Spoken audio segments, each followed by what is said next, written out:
మార్పు సువార్త 11వ అధ్యాయం.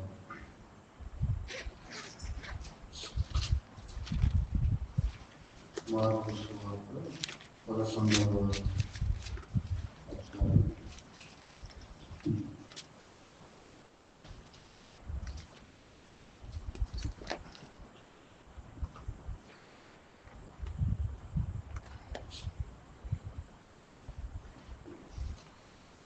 మార్పు సువార్త 11వ అధ్యాయము మొదటి 11 వచనాలు. నిన్నటి దినాన మరి యేసు ప్రభువు యెరూషలేములో విజయోత్సవ ర్యాలీ, ఒక ప్రొసెషన్ పోయిన ఆదివారం నిన్నటి దినాన మనం నేర్చుకున్నాం. ఆదివారం ఆయన యెరూషలేము దేవాలయంలో ప్రవేశించినాడు. 11వ అధ్యాయంలో 11వ వచనం, ఆయన యెరూషలేముకు వచ్చి యెరూషలేములో అడుగు పెట్టేసరికి సమయం ఎంత అయిందో చెప్తున్నాడు. అక్కడ గాడిద పిల్ల మీద తన ప్రయాణాన్ని ప్రారంభించినాడు. ఆ ప్రయాణం యెరూషలేము ఊరి బయట ఉన్నటువంటి కొండ మీద ప్రారంభమై యెరూషలేము వీధులలో కొనసాగి యెరూషలేము దేవాలయంలో వరకు సాగింది. 11వ వచనంలో ఆయన యెరూషలేమునకు వచ్చి దేవాలయంలో ప్రవేశించి, దేవాలయంలో ఆయన అడుగు పెట్టినప్పుడు చుట్టూ సమస్తమును చూచి సాయంకాలమైనందున 12 మందితో కూడా బేతనీయుకు వెళ్ళాను. కనుక దేవాలయంలో ఆయన ప్రవేశించేసరికి సాయంత్రం అయింది. కాబట్టి ర్యాలీ పెళ్ళైన తర్వాత పెళ్లి కూతురు పెళ్లి కొడుకుని తీసుకొని పోవడానికి ఎక్కడ అంటే ఆ పెళ్లి జరిగిన ఇంట్లో మొదలు పెడుతున్నారు. ఆ ఊరి బయటికి వచ్చేసరికి తెల్లవారుజామున 4 గంటలు అవుతుంది. పెళ్లి కూతురు ఇంటి దగ్గర లేక పెళ్లి కొడుకు ఇంటి దగ్గర వాళ్ళ యాత్ర ప్రారంభం అవుతుంది. ఊరు దాటేసరికి తెల్లవారుజామున 4-5 అవుతుంది. మధ్యలో ఏం చేశారు అంతసేపు అని అంటే, వారు ఎన్ని వేషాలు వేయాలో, ఎంతగా ఆటలు ఆడాలో అవన్నీ చేసేసారు. దాన్ని ఎవరు కాదనడానికి వీలు లేదు. నాకు గుర్తుంది, కనుక పెళ్లికి వెళ్ళాం. పోగానే 3 సార్లు మంచిలేదు. ఆయన ఒక ఏది డీసీఎం మాట్లాడాడు, అది ఒట్టి మిరపకాయలు మోసిన డీసీ ఇంకా కూడా అలవోసారు. దగ్గి తుమ్మి సీది అంతా అక్కడక్కడి అలసిపోయినాడు పెళ్ళయ్యేసరికి. ఇక నేను సారు కారు రావాలని వాళ్ళ యొక్క మరి ధర్మశాస్త్రం ప్రకారం నన్ను కారులో కూర్చోబెట్టింది.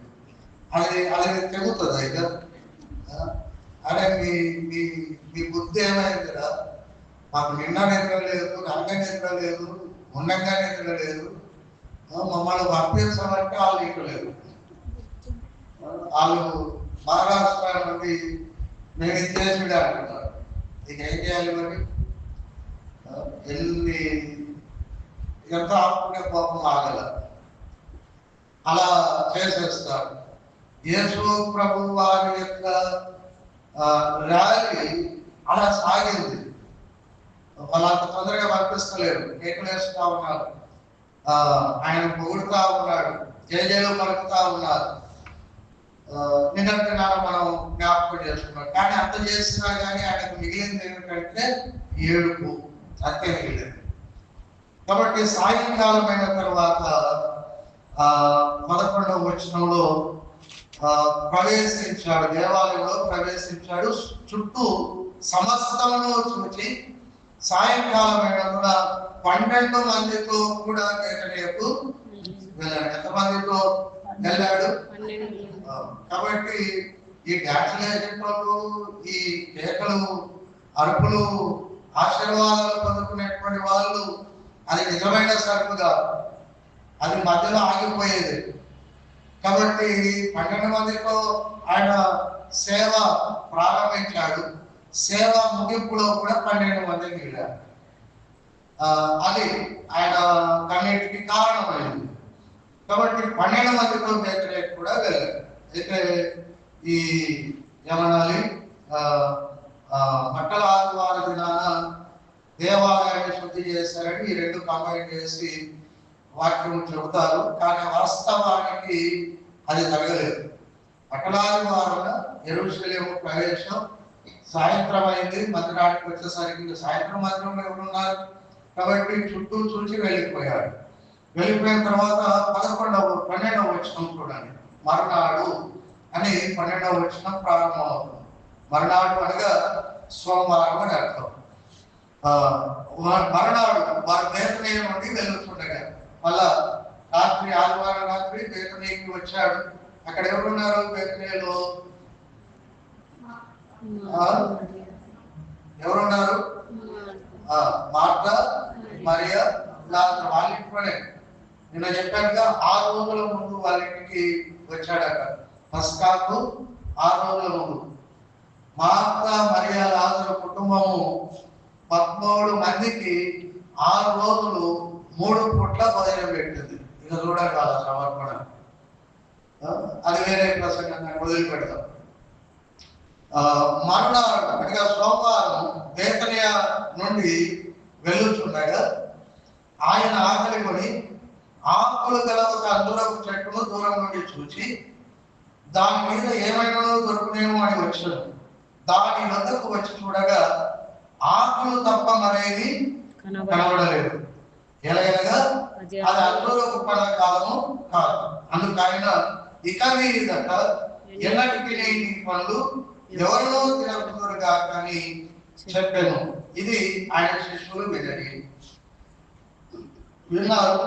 వారు యెరూషలేమునకు 15వ వచనం వచ్చినప్పుడు ఆయన దేవాలయంలో ప్రవేశించి దేవాలయంలో క్రయ విక్రయములు చేయవారిని వెళ్ళబట్టని ఆరంభించారు. కాబట్టి సోమవారం ఏం జరిగింది అంటే దేవాలయం శుద్ధీకరణ జరిగింది. సోమవారం ఏం జరిగింది అంటే శాస్త్రులు పరిచయులకు వాదన జరిగింది. సోమవారం ఏం జరిగింది అంటే శాస్త్రులు పరిచయులకు చాలా ఉపమానాలు ఆయన చెప్పారు. కాబట్టి సోమవారం చాలా కార్యక్రమాలు జరిగాయి. అవన్నీ మనం ధ్యానం చేయడానికి మనకు సమయం సరిపోదు. అయితే ఒక మాట ఈరోజు జ్ఞాపకం చేస్తారు. అదేంటంటే సోమవారం ఆయన అంజూరపు చెట్టును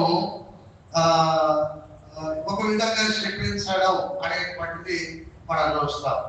ఆయన బేతనియ నుండి వెళ్ళుచుండగా ఆకలి కొని మార్గ మధ్యలో ఆకలి కొన్నాడు. ఆదివారం రాత్రి బేతనియకు వెళ్ళాడు. ఆదివారం ఉదయం నుండి సాయంత్రం వరకు ర్యాలీ. మధ్యలో భోజనం దొరికిందో లేదో మనకు తెలియదు. సాయంకాలం అయితే అందరూ వదిలిపెట్టారు, 12 మందే ఉన్నారు. మరి సాయంత్రం అయినా ఏమైనా దొరికిందో లేదో తెలియదు. మరి అలాగే బేతనియకు వెళ్ళాడు. వెళ్ళేసరికి చీకటి. బేతనియలో మార్తా, మరియా, లాజరు లేదా వాళ్ళు అడ్డుకున్నారేమో, వాళ్ళని ఎందుకు అడగాలి అనుకున్నాడేమో. వాళ్ళు పెట్టిన సిలువ అనేది తన కళ్ళెదురుగా కనబడుతూ ఉంది. రెండవది ఆయన ఆ సమూహం అంతటిని చూసి, యెరూషలేము అంతటిని చూసి ఏడ్చిన బాధ ఆయన హృదయంలో ఉండి బహుశా తిన్నాడో తినలేదు. కాబట్టి అనేకమైన కారణాలు ఉన్నాయి. కాబట్టి ఆదివారం నుండి సోమవారము ఉదయం వరకు కూడా ఆయన భోజనం చేశాడు అనేటువంటి ఛాయ ఒక్క చోట కూడా మనకు కనబడదు. కాబట్టి ఉదయం తెల్లవారిన తర్వాత సోమవారం ఆయన బేతనియ నుండి ఇక యెరూషలేము వైపు ఆయన వస్తూ ఉండగా ఆకలి కొన్నాడు. కాబట్టి ఎంత ఏడ్చినా, ఎంత ఉపవాసం ఉన్నా కడుపు ఎందుకు కూరుకుంటుంది? నేను ఆకలి ఉన్నాను అని దాని సిగ్నల్ ఏదో అది పంపిస్తుంది. కాబట్టి యేసు ప్రభువు అక్కడే దారిలో ఉండేటువంటి అంజూరపు చెట్టును చూడగా ఆ చెట్టు దగ్గర ఏమైనా దొరుకునేమో అని ఆశపడి దాని యొద్దకు వచ్చాడు. చూడండి 13వ వచనం. మరునాడు వారు బేతనీయునికి వెళ్ళి చూడగా ఆయన ఆకలిపడి ఆకులు గల ఒక అంజూరపు చెట్టును దూరం నుండి చూచి, ఆయన ఆకలి తీవ్రంగా ఉంది కావచ్చు, వెతుకుతూ ఉన్నట్లుగా అనిపిస్తుంది. దూరం నుండి అంజూరపు చెట్టు కనబడింది. పర్వాలేదు, అంజూరపు ఫలాలు తినొచ్చు అనుకుని ఆ చెట్టు దగ్గరికి వచ్చినప్పుడు ఆ చెట్టు ఆకులు తప్ప మరేమీ ఫలాలు లేవు. దాని దగ్గర ఏమనాలి, ఆకలికి ఇచ్చే అవకాశం అక్కడ జరగలేదు. కాబట్టి ఆయన 14వ వచనంలో ఆయన ఆకలి తీర్చలేని ఆ చెట్టును చూచి ఆయన ఇక మీదకి ఎన్నటికీ నీ పనులు ఎవరనో తినకుందురుగాక అన్నాడు. ఆ మాట మరి ఆ చెట్టుకు పలకగానే అది శిష్యులు వెళ్ళారు, యెరూషలేముకి వెళ్ళారు. ఆ రోజంతా చాలా జరిగినాయి. ఆ రోజంతా పాదము శుద్ధీకరణ, స్వస్థతలు, యెరూషలేములో దేవాలయంలోకి వచ్చినటువంటి వారికి వాక్య బోధ అంతా జరిగింది. సాయంత్రం అయింది. 20వ వచనం 19-20 చూడండి. సాయంకాలం అయినప్పుడు, అనగా సోమవారం సాయంకాలం, సోమవారం ఉదయం నుండి సాయంకాలం వరకు చాలా జరిగాయి. వచ్చే సంవత్సరం వాటిని ఒక్కొక్కటిగా నేను మీకు జ్ఞాపకం చేస్తాను. సరే, సోమవారం సాయంకాలం అయినప్పుడు ఆయన పట్టణంలో నుండి బయలుదేరారు.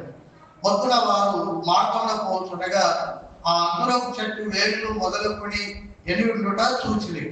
అప్పుడు పేతురు ఆ సంగతి జ్ఞాపకం తెచ్చుకొని మొదట, ఇదిగో నీవు శపించిన అంజూరపు చెట్టు ఎండిపోయేనని ఆయనతో చెప్పాను. నీవు శపించిన అంజూరపు చెట్టు ఎండిపోయేను.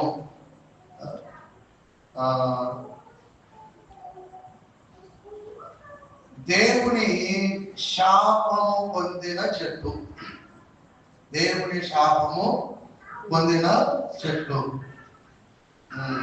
ఒక ప్రశ్న, దేవుడు నిన్ను నన్ను మనుషులను ఆయన శపిస్తాడా? ఆయన శపిస్తాడా? ఆయన శపించేవాడా దీవించేవాడా? గట్టి చెప్పండి. దీవించేవాడు. అది మన హృదయం ఇంకా నిండింది కాబట్టి మనం ఏ నిరంజనం ఆయన కేవలం దీవించేవాడైతే ఆయన దేవుడు కాదు. ఆయన న్యాయవంతుడు. గుర్తుపెట్టుకోండి, ఆయన ఎవరు? న్యాయవంతుడు. దీవించేవాడైతే ఆయన దేవుడు కాదు. చట్టం ఉంది, మేలుకు మేలు, తప్పు చేసిన వాడికి శిక్ష. ఒకవేళ ఈ చట్టాన్ని పాటించకపోతే ఆయన దేవుని క్రమాన్ని దూరం చేసిన వాడు అవుతాడు. కాబట్టి క్రైస్తవుల హృదయంలో ఒక ఆలోచన ఉంటుంది. అదేమిటి అంటే ఆయన ఎప్పుడూ దీవిస్తాడు. అందుకే క్రైస్తవులు నిర్భయులై బ్రతుకుతా ఉన్నారు. భయం లేని వారై, ఏమీ లేదంటే ఆయన దీవించేవాడు, ప్రేమమయుడు, కరుణామయుడు, ప్రాణం పెట్టినవాడు. ఆయన ఎక్కడ చెప్పిస్తాడండి?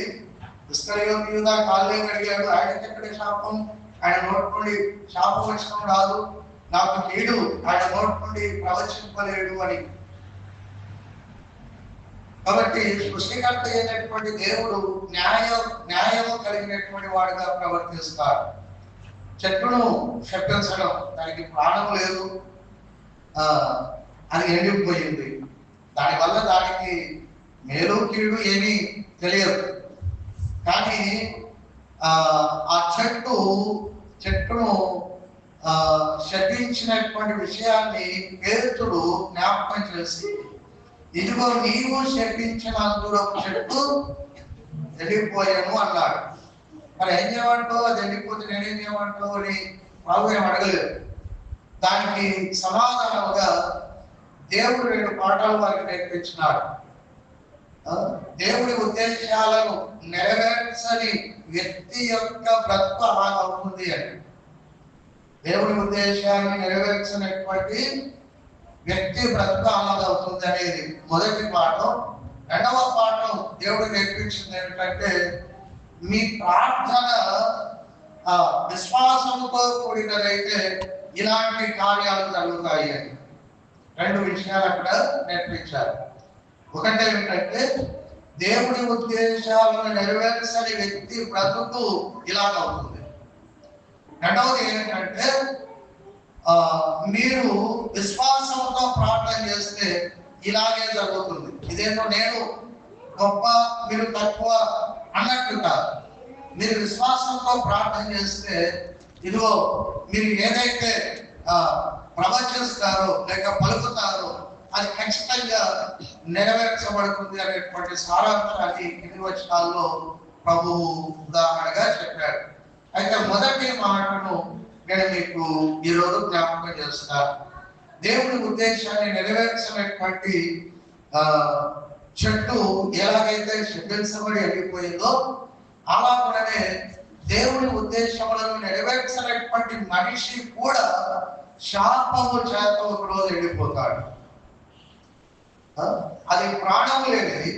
అయితే మనము ప్రాణాత్మలను కలిగిన వారు. దాని శిక్ష తాత్కాలికం, మన శిక్ష నిత్యత్వం ఉంటుంది. కాబట్టి ఆ చెట్టు యొక్క శాపం అనేది అది తాత్కాలికం. కానీ మానవుడు ప్రాణము ఆత్మ దేహం కలిగినటువంటి వాడు. ఈ వ్యక్తి వీరికి దేవుని యొక్క శాపం వస్తే అది చాలా చాలా కాలము ఆ వ్యక్తి భరించవలసి వస్తుంది. అది మన మనసులో పెట్టుకోవాలి. కనుక నీవు శపించిన అంజూరపు చెట్టు ఏమైపోయింది, ఎండిపోయింది. అలాగనే దేవుని యొక్క శాపం లేక దేవుని యొక్క ఉగ్రత మన మీదికి కూడా ఖచ్చితంగా వస్తుంది. దాంట్లో అనుమానం అనేది లేదు. ఎప్పుడు ఆ శాపము లేక ఆ ఉగ్రత మన మీదకి వస్తుందో కొన్ని మాటలు నేను మీకు జ్ఞాపకం చేస్తాను. దానికి ముందు చెట్టు అనేది బైబిల్లో ఇశ్రాయేలీయులకు సాదృశ్యంగా చెప్పబడినటువంటి మాట. చెట్టును ఇశ్రాయేలీయులకు గుర్తుగా బైబిల్లో వాడడం జరిగింది. 80వ కీర్తన 8వ వచనం. 80వ కీర్తన 8వ వచనం.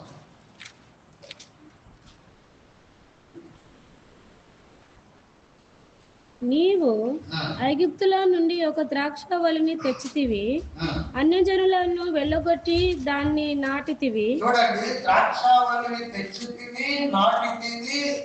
దాని కింద పదం అన్యజనులను వెళ్ళగొట్టి దాన్ని నాటితివి.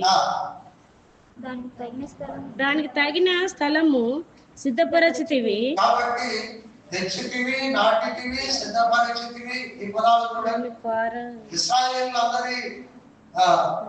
ఇశ్రాయేలులందరినీ ప్రభువు ఏమన్నాడంటే, నేను తెచ్చిన ద్రాక్షావల్లివి నీవు అన్నాడు. నేను నాటిన ద్రాక్షావల్లివి నీవు అని అన్నాడు. నేను సిద్ధపరిచిన ద్రాక్షావల్లివి నీవు అని అన్నాడు. కాబట్టి ఇక్కడ అంజూరపు చెట్టు అనగా అర్థం ఏమిటంటే, ఒక ప్రభువు చేత ఎన్నిక చేయబడిన, ప్రభువు చేత ప్రత్యేకించబడిన, ప్రభువు చేత సిద్ధపరచబడినటువంటి ఒక వల్లి, ఒక ద్రాక్షావల్లి, ఒక చెట్టు. తర్వాత మీరు చదువుకోండి 92వ కీర్తన 12-13 వచనాల్లో ఆ దేవదారు వృక్షం వలె ఆ మీరు మొవ్వు వేయుదురు, దేవాలయంలో అలాగే మీరు ఉన్నారు అనేటువంటి మాట కీర్తనకారుడు చెబుతాడు. విశ్వాసిని 92వ కీర్తన 12-13 వచనాల్లో మీరు మొవ్వు వేయుదురు అనేటువంటి మాట మనకు కనపడుతుంది. కాబట్టి దేవుడు విశ్వాసిని లేక సంఘాన్ని లేక ఇశ్రాయేల్ జనాంగాన్ని ఒక చెట్టుతో పోల్చినట్టుగా బైబిల్లో మనం చూస్తాం. కనుక ఈ చెట్టును చూసినప్పుడు ఈ చెట్టు ఆయన ఆకలిని తీర్చలేదు కాబట్టి అది శపించబడింది. ఇశ్రాయేలీయులు అనేటువంటి చెట్టు, యెరూషలేము సంఘము అనేటువంటి చెట్టు, విశ్వాసి అనేటువంటి చెట్టు ఆయనను చూస్తున్నాడు. ఎక్కడి నుండి చూశాడు? ఆ చెట్టును దూరం నుండి చూశాడు. కాబట్టి నిన్ను నాకు ఆయన చూస్తూ ఉన్నాడు. మరి ఆయన చూసినప్పుడు నీవు ఆయన నోటి నుండి దీవెనను పొందేటువంటి వ్యక్తిగా ఉన్నావా, లేక ఆయన నోటి నుండి నీ విషయంలో శాపమును పొందేటువంటి వ్యక్తిగా ఉన్నావా అనేటువంటి మాటలు మనము కొన్నింటిని ధ్యానం చేస్తున్నాం. ఆ చెట్టు శపించబడింది.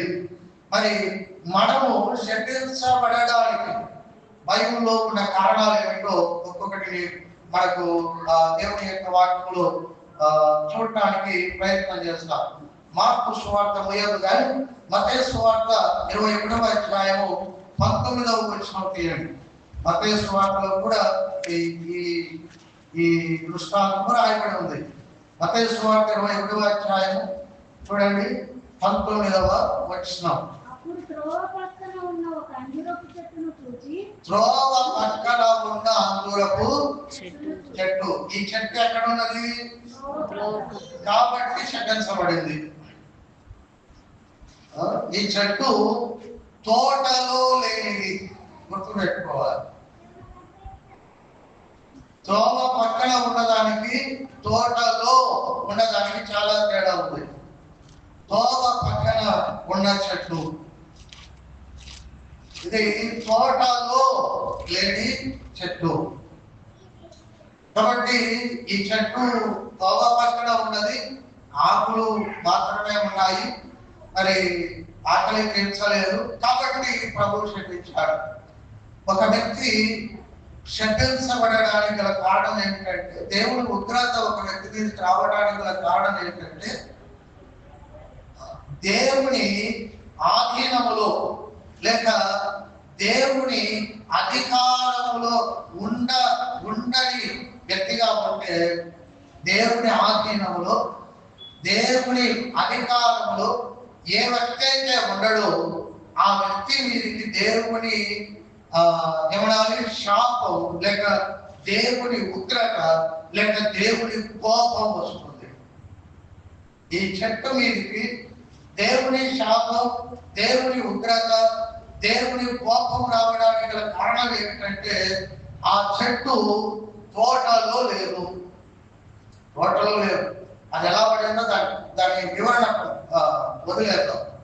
ఇవన్నీ చెట్లన్నీ తోటలో ఉన్నాయి, అది ఎలా వస్తాయో పిట్టలు తీసుకొని పోయి ఎక్కడో పడేస్తాయి, అది వేరే విషయం. అయితే నీవు దేవుని బిడ్డగా, దేవుని స్వరూపంలో, దేవుని ఆత్మ కలిగినటువంటి వాడవుగా నీవు నేను నిర్మించబడ్డాము. మనము వట్టి వారం కాదు, మనము దేవుని వారము. మనం ఎవరము? దేవుని చేత సృజింపబడినటువంటి వారు. మనము మనవారం కాదు, ఆయన స్వహస్తముల చేత నిర్మించబడినటువంటి ఆయన స్వరూపం మనం. కాబట్టి మనం ఆయన చేత నిర్మించబడిన మనం ఆయన ఆధీనంలో, ఆయన కోటలో మనం ఉండాలి. ఆయన చేత నిర్మించబడినటువంటి మనము ఆయన ఆధీనంలో, ఆయన అధికారంలో, ఆయన కోటలో ఉండకుండా ఏమైపోయాం మనం అంటే, దారి తప్పి బయటికి పడ్డాం. ఏదేను తోటలో ఆదాము ఉండాలి. ఏ తోటలో? అది దేవుని నిర్ణయం, అది ఆదాము నిర్ణయం కాదు. దేవుడే నిర్ణయించి ఆదామును చేసి అప్పటికి ఆదాము కొరకు సిద్ధపరిచినటువంటి ఏదైనా తోటలో ఆదాములను పెట్టాడు. దేవుని నిర్ణయం. కానీ ఆదాము హవ్వలు దేవుడి యొక్క ఆజ్ఞను తిరస్కరించిన వారి దేవుడి తోటలో నుండి బయటపడ్డారు. ఎప్పుడైతే దేవుడి తోటలో నుండి బయటపడ్డారో చూడండి, ఆదికాండం 3వ అధ్యాయంలో అది ఆ శాపము ఆదాము మీదికి మాత్రమే కాదు కానీ చూడండి 14వ వచనం, అందుకు దేవుడైన యెహోవా సర్పముతో నీవు దీన్ని చేసిన కూడా పశువులన్నింటిలోను భూజంతువులన్నిటిలోను నీవు శపింపబడిన దానవై. కాబట్టి శాపం ఎవరికి వచ్చింది? వారిని ఆదాము హవ్వలను మోసం చేసినటువంటి సర్పం మీదకి వచ్చింది. శాపం ఎవరి మీదకి వచ్చింది అంటే 15వ వచనంలో స్త్రీ మీదకి వచ్చింది.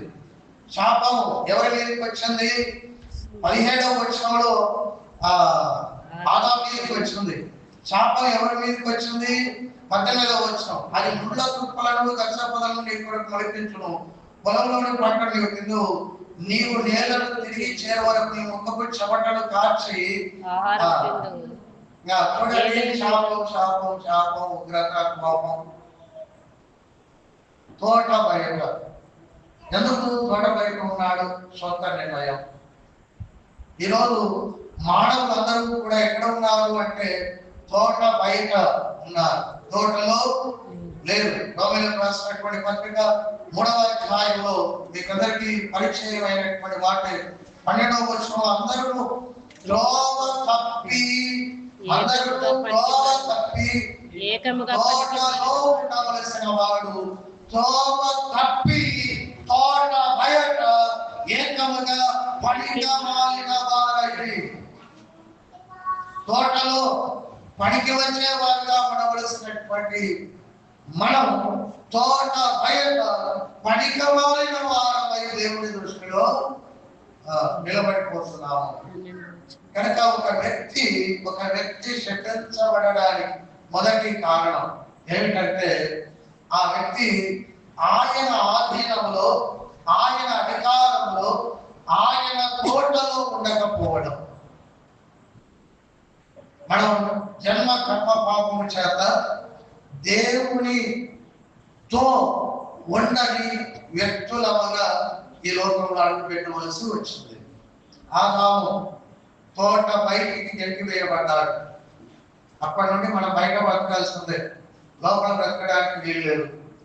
కాబట్టి తోట బయటికి గెంటి వేసిన దేవుడే ఆ ఆదాము నుండి ఈనాటి వరకు వచ్చినటువంటి ప్రజలందరినీ తిరిగి తన తోటలో నాటు పడడానికి ఆనాడు ఇశ్రాయేలీయులను ఐగుప్తులో నుండి తెచ్చి నాటి సిద్ధపరిచినట్టుగా ఈనాడు యేసుక్రీస్తు ప్రభువారు ఈ లోకంలోకి వచ్చి ఈ లోకము అనేటువంటి అరణ్యంలో ఉన్నటువంటి మనలను ఏ దేవుని తోట లేక ఏ దేవుడు వనమైనటువంటి దేవుని మందిరంలో నాటడానికి ఆయన మనము తన రక్తముతో తెచ్చుకున్నాడు. ఆయన మనల్ని ఎలా తన సొత్తుగా మార్చుకున్నాడు అంటే శిలువలో తన రక్తాన్ని కార్చి తన ప్రాణాన్ని పెట్టి మన పాపానికి క్రయము ఎలా ఆ కలవరి పండ మీద చెల్లించి పునరుత్థానుడై తిరిగి లేచి ఆయన మనలను లోకములో నుండి తన సంఘము అనేటువంటి ఏదైనా తోటల్లో నాటుకున్నాడు. నాటబడితివా, నీ మీద నా మీద ఆయన శాప వచనము పలకలేడు. కారణం ఏంటి అంటే నీ మీద నా మీద నజరేయుడైనటువంటి యేసు రక్తం, యేసు రక్తం ప్రతి పాపాన్ని సిలువకు పట్టింది. యేసు రక్తం ప్రతి పాపాన్ని ఆ సెలవులో నా విషయమై రాయబడినటువంటి ప్రతి పాపాన్ని యేసు రక్తం కడిగింది. నా ప్రతి పాపాన్ని యేసు రక్తము ఎత్తివేసి నన్ను యేసు రక్తముతో ప్రభు పడి సంఘము అనేటువంటి తన తోటలో నాటుకున్నాడు. ఇదంతా ఎలా సాధ్యమైంది? ఒకటి, ఆయన నన్ను ప్రేమించి నా కొరకు శిలువలో రక్తము కార్చి పునరుత్థానుడయ్యాడు. అది ఆయన చేసిన పని. ఆయన నోటి నుండి నా జీవితం మీద శాపము అనేది రాకుండా ఉండాలంటే నేను చేయవలసినటువంటి పని ఏమిటంటే ఆయన ఏ విధంగా శిలువ మీద నా నిమిత్తమై తన యొక్క రక్తాన్ని కాచి మరణించి మృత్యుంజయుడిగా తిరిగి లేచాడో ఆ విషయాన్ని నేను విశ్వసించడం ద్వారా నేను ఏ దేవుడు అనేటువంటి దేవుడి సంఘం అనే కోటలో అంటాను. నేను విశ్వసించిన రోజు లోకంలో త్రోవ తప్పి లోకంలో పడ్డ నన్ను మరి తీసుకొని తోటలో నాటుకున్నాను. త్రోవ తప్పి లోకంలో పడ్డ నన్ను ఏం చేశాడు? నేను యేసును నమ్మిన దినాన బాప్తిస్మం తీసుకున్న దినాన తోటలో నాటాడు. కాబట్టి నా మీద ఆయన శాప వచనం అనేది రావటానికి వీలు లేదు. ఆయన శాప వచనం నా మీద పలకడానికి వీలు లేదు. చూడండి, ఎఫెసీయులకు రాసిన పత్రిక 2వ అధ్యాయము 3వ వచనం. ఎఫెసీ పత్రిక 2వ అధ్యాయము 3వ వచనంలో మనము మన పాపముల చేత అపరాధముల చేత చచ్చిన వారమై ఉండగా ఆయన మిమ్మును క్రీస్తులో కూడా బ్రతికించునని మొదటి వచనంలో రాయబడింది. వారితో కలిసి 3వ వచనం, వారితో కలిసి మనమందరము శరీరం యొక్కయు మనస్సు యొక్కయు కోరికలను నెరవేర్చుకొనొచ్చు. దేవుడి కోరికను అందులోకి చెట్టు నెరవేర్చలేదు. దేవుడు అందులోకి చెట్టు ఎందుకు పెట్టాడు అంటే ఆకలి ఉన్న వారి ఆకలి తీర్చడానికి. అది దేవుడిచ్చే భూమి మీద నాటబడింది. అది దేవుడి యొక్క ఉద్దేశం, దేవుడి కోరిక. అది ఆ చెట్టు ఆ కోరికను తీర్చాలి. కానీ అది తోటలో లేదు, అది బయట ఉంది. తోట బయట ఉన్నది కాబట్టి అది దేవుడి ఉద్దేశాలను నెరవేర్చకుండా ఆకలి తీర్చకుండా నిలబడింది నీట ఆత్మ. కాబట్టి క్షమించబడింది. అలాగనే మనము కూడా 3వ వచనంలో వారితో కలిసి మనమందరము శరీరం యొక్కయు మనస్సు యొక్కయు కోరికలను నెరవేర్చుకోవచ్చు. దేవుని యొక్క కోరికను నెరవేర్చని మనము మరి ఏ కోరికలు నెరవేర్చుకుంటున్నామంటే మనకు శరీరం ఉంది, మనకు మనస్సు ఉంది, ప్రాణం ఉన్నది. కాబట్టి నా ప్రాణవాక్యము రాగము శరీరం యొక్క కోరిక, నా శరీరమా చూడుము, నా శరీరమా సుఖించుము అన్నట్టుగా మన కోరికలను నెరవేర్చుకుంటున్నాము. దేవుడు మనలను ఎందుకు భూమి మీద నిలబెట్టాడో ఆ కోరికలు నెరవేర్చకుండా మనము 3వ వచనంలో మనమందరం శరీరం యొక్కయు మనస్సు యొక్కయు కోరికలను నెరవేర్చుకోవచ్చు. మన శరీరములను అనుసరించి ముడుపు ప్రవర్తించుచు కడమ వారినే స్వభావ సిద్ధముగా దైవోగ్రతకు పాత్రులమై. శాపం అనే మాట బదులు దేవుని ఉగ్రత అని రాయబడింది. దైవోగ్రత ఎట్లా వచ్చింది? త్రోవ తప్పినోడు ఏం చేస్తున్నాడు? శరీరం యొక్క కోరికలను మనస్సు యొక్క కోరికలను నెరవేర్చుకోవచ్చు. మనము కొనసాగించాము. ఆయన తోటలో వచ్చిన తర్వాత శరీరము దాని కోరికలను, మనస్సు దాని కోరికలను సిలువ వేస్తాడు. అడ్డం వచ్చిన కొమ్మను తోటమాలి నరికేస్తాడు. తోటమాలి దాన్ని డ్రెస్సింగ్ చేస్తాడు. తోటమాలి దానికి నీరు పెడతాడు, ఎరవేస్తాడు. కాబట్టి మన జీవితం ఏమైంది అంటే శరీరం యొక్కయు మనస్సు యొక్కయు కోరికలు నడిపించుకుంటూ దేనికి మనం పాత్రులమై ఉంటుంది? దైవోగ్రతకు అనగా శాపానికి. దేవుడి ఉగ్రత ఏమిటి అంటే తోటలోనికి రావడానికి, తోటను నిర్మించి తోటలో నాటడం కొరకై ప్రాణం పెట్టిన యేసును నమ్మకపోవడమే నీ వీరికి శాప వచనం. దేవుడు పలకకూడదు కానీ పలకవలసి వచ్చింది. ఆయన తోటలో లేకపోవడం అనేది మనకు దేవుని నోట నుండి శాపము తీసుకుని వచ్చేటువంటి ఒక విషయం. యోహాను సువార్త 3వ అధ్యాయము 36వ వచనం. యోహాను సువార్త 3వ అధ్యాయము 36వ వచనం. కుమారుని యందు విశ్వాసం ఉంచువాడే నిత్య జీవము గలవాడు, కుమారునికి విధేయుడు కానివాడు జీవము చూడడు గాని దేవుని ఉగ్రత వాని మీద నిలిచి ఉండును. ఆ శాపం నిలిచి ఉంది. ఏమైంది? ధనవంతుడు కన్ను మూసిన వెంటనే యాత్ర గల స్థలంలోనికి, చెప్పండి, ధనవంతుడు చేసిన ఒక్క పాపం చెప్పండి నాకు. పలానా వాడిని తిట్టాడు అని ఏమైనా బైబిల్లో ఉందా? దోచుకున్నాడు అని బైబిల్లో ఉందా? హేళన చేశాడని బైబిల్లో ఉందా? వాడి పనేదో వాడు చేసుకుంటున్నాడు, వాడి సంపాదన ఏదో వాడు సంపాదించుకుంటున్నాడు, వాడికి ఉన్నటువంటి అవకాశాలన్నింటినీ ఉపయోగించుకుంటూ ఉన్నాడంటే అది తప్పేమున్నది? వాడు దాంట్లో పడి నేను తోవలో లేను అనే విషయాన్ని గుర్తు చేసుకోలేని వాడుగా వాడు సంపద సంపాదించాడు, అధికారం సంపాదించాడు, స్నేహితులను సంపాదించుకున్నాడు, పేరు ప్రఖ్యాతులు సంపాదించుకున్నాడు. కానీ వాడు మరిచిన విషయం ఏంటంటే నేను త్రోవలో లేను కదా. వాడు దేవుడు దీవిస్తున్నాడు అనుకున్నాడు. లేదు, వాడి మీద దేవుడు ఉగ్రత నిలిచిపోతాడు. వాడికి అర్థం కాలేదు. సాతాను చేసేటువంటి గొప్ప మాయ ఇదే. మన విస్తరణ, మన అభివృద్ధి, మన ఆశీర్వాదాలు. సాతాను ఏమంటే దేవుడిలోనే ఉన్నావు బిడ్డ అంటాడు. నువ్వు రక్షింపబడకపోయినా, దేవుడిని కలుసుకోకపోయినా, దేవుడి తోటలో చేరడానికి నువ్వు ఇష్టపడకపోయినా నీకేం కాదు అంటాడు.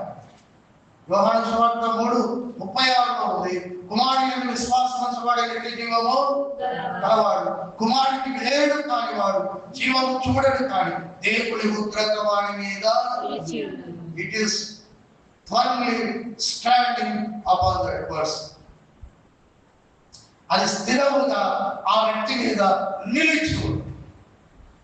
అంత భయంకరం. కాబట్టి మనిషి, నేను తోటలో ఉన్నానా, తోట బయట, అందరం తోట బయటకు వచ్చేస్తాం. ఎలా అంటే మనందరికీ పితరుడైనటువంటి ఆదాము చేసిన తప్పు వల్ల దేవుడి తోటలో నుండి దారి తప్పిన వారిపై బయటపడ్డాం. దేవుడు గమనించాడు. మరలాడిని తీసుకుని వచ్చే తోటలో నాటడానికి తన ప్రాణం పెట్టాడు. పునరుత్థానుడయ్యాడు. నీకు ఆ విషయాన్ని నీ చెవులో గింగులు పడేటట్టు ఆ విషయాన్ని ఒత్తి ఒత్తి ఒత్తి చెప్పాడు.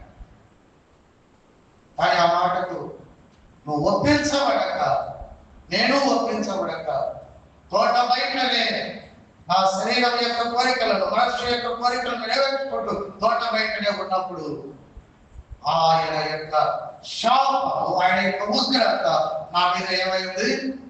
నిలిచి. కాబట్టి ఒక వ్యక్తి శపించబడగా మొదటి కారణం ఏమిటంటే ఆయన తోటలోనికి రాకపోవడం. ఆయన తోటలో ఉన్నావా? ఆయన తోటలో ఉన్నావా? జాగ్రత్త. ఆయన తోటలో ఉన్నాము అని అనుకున్నారు. ఎవరు? ఆయన దగ్గరకు వచ్చారు. మత్తయి సువార్త 7:27లో చాలా సార్లు మనం మాట్లాడుతున్నది నేను చెప్పాను. ఇదిగో నీ నామంలో ప్రవచింపలేదా, దయ్యములను, అద్భుతాలు అవయవన్నాడు. మీరెవరు నాకు? నువ్వు ఆట ఆడదు దేవుడితో. డూప్లికేట్ బాప్తిజం చేసుకుని నేను తోటలో ఉన్నానని, నేను కూడా దేవుని బిడ్డనని. తోటలో చేరిన వాడి పద్ధతి మారుతుంది, క్రమం మారుతుంది. తోటలో చేరకముందు శరీరం యొక్క కోరికలు, తోటలో చేరకముందు మనస్సు యొక్క కోరికలు, కానీ తోటలో చేరిన తర్వాత దేవుడి కోరికలను నెరవేర్చడం శరీరాన్ని, మనస్సును, అవన్నీ మనం అట్లా అభివృద్ధి చెందుతాం. పిల్లవాడు ఎదిగినట్టుగా మనం ఆత్మీయంగా ఎదుగుతాం. తోటలో చేర్చబడిన తర్వాత కూర్చోవడం నేర్చుకుంటాం, మాట్లాడడం నేర్చుకుంటాం, చూడడం నేర్చుకుంటాం, పదాలు పలకడం నేర్చుకుంటాం, చిగురేస్తాం, ఎత్తు పెరుగుతాం. ఇవన్నీ ఏమీ లేవనుకోండి, నువ్వు తోటలో చేరలేదు. నువ్వు అనుకుంటున్నావు నేను తోటలో ఉన్నాను, ధనవంతుడు అనుకున్నాడు, దేవుడు దీవించాడండి అని అనుకుంటూ పక్కన పాతాళంలో పడిపోయాడు. కాబట్టి తోటలో ఉండడం అనేది చాలా ప్రాముఖ్యమైనది.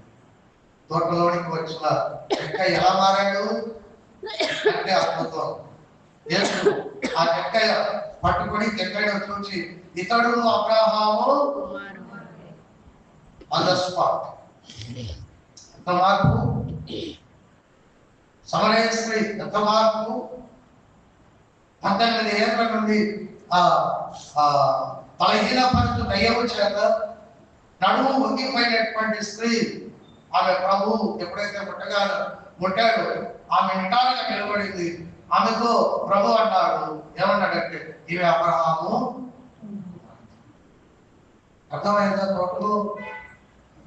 అందుకే కొంచెం వాక్యం అనేది కొంతమందికి కాయం నేర్పుతుంది. నేనేం చేయను మరి, నేను కూడా తోటలో ఉన్నాను అనుకుంటే నువ్వు ఆటం అయిపోతావు. అది నా బాధ. నువ్వు నన్ను తిట్టుకున్నా పర్వాలేదు, నా మీద సనుకున్నా పర్వాలేదు, దీన్ని ఎలా కొట్టినా బాగుండా అని అనుకున్నా పర్వాలేదు. అర్థమవుతుందా? మోసపోవద్దు. నీ ఆత్మను నీవు చేతులారా మరి ఏది కష్టానికి తీసుకొని వెళ్ళకూడదు అనేది చాలా ప్రాముఖ్యమైనటువంటి విషయం. కొరింథీయులకు రాసిన మొదటి పత్రిక 6వ అధ్యాయం 19వ వచనంలో రాయబడినటువంటి మాట ఏంటంటే, ఎప్పుడైతే తోట బయట ఉన్నటువంటి త్రోవలో ఉన్నటువంటి నిన్ను నన్ను యేసు క్రీస్తు తోటలో నాటడానికి మరి ఇష్టపడ్డాడు, నువ్వు ఒప్పుకున్నప్పుడు ఆయన అన్నాడు, ఏమన్నాడు? మీరు మీ సొత్తు ఎప్పుడైతే తోటలో నాటబడ్డావో నీవు నీ సొత్తు కాదు, మీరు మీ సొత్తు కాదు, విలువ పెట్టి కొనబడిన వారు కనుక. అది ఇప్పుడు శరీరంలో, అప్పుడేమో శరీరము కోరికలు, అప్పుడేమో మనస్సు కోరికలు. కానీ ఎప్పుడైతే యేసును ఒప్పుకున్నావో, ఆయన నేను తీసుకుని వచ్చి తన తోటలో నాటుకున్నాడు, అప్పుడు ఏమైపోయాము అంటే మనము మన సొత్తు కాదు, మనకు ఏ రక్తంతో కొన్నాడు ఆయన సొత్తు అయిపోయాము. అప్పుడు ఏం చేయవలసి వచ్చిందంటే మీరు మీ దేహములో దేవుడిని కాబట్టి బ్రతుకు మారలేదు అంటే నీ భక్తి డూప్లికేట్, నీ బాప్తిస్మం డూప్లికేట్. మారలేదు. అది మొదటి విషయం.